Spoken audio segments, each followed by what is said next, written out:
ಕನ್ನಡ ನಮ್ಮ ಭಾಷೆ. ನಾವು ಕನ್ನಡಿಗರು. ಕನ್ನಡ ಭಾಷೆಗೆ ಅದರದ್ದೇ ಆದ ಮಹತ್ವವಿದೆ. ಕನ್ನಡವು ಕನ್ನಡಿಗರ ಮನೆಗಳಲ್ಲಿ, ಮಾತುಗಳಲ್ಲಿ ಹಾಗೂ ಮನಗಳಲ್ಲಿ ಸದಾ ಬೆಳಕನ್ನು ಚೆಲ್ಲುತ್ತಿದೆ. ಕನ್ನಡದ ಕವಿಗಳು ಕವನಗಳನ್ನು ರಚಿಸಿ ಅವುಗಳ ಮೂಲಕ ಎಲ್ಲೆಡೆ ಜ್ಞಾನವನ್ನು ಹರಡುತ್ತಿದ್ದಾರೆ.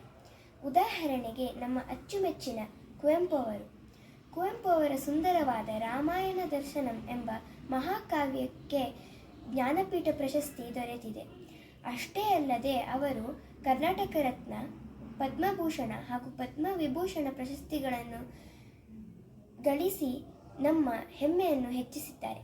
ಅವರಷ್ಟೇ ಅಲ್ಲದೆ ಇನ್ನು ಅನೇಕ ಕವಿಗಳು ಅವರ ಉತ್ತಮ ಗ್ರಂಥ ಹಾಗೂ ಉತ್ತಮ ಕಾವ್ಯಗಳಿಂದ ನಮ್ಮ ಕನ್ನಡ ಸಾಹಿತ್ಯದ ಘನತೆ ಹಾಗೂ ಗೌರವವನ್ನು ಹೆಚ್ಚಿಸಿದ್ದಾರೆ.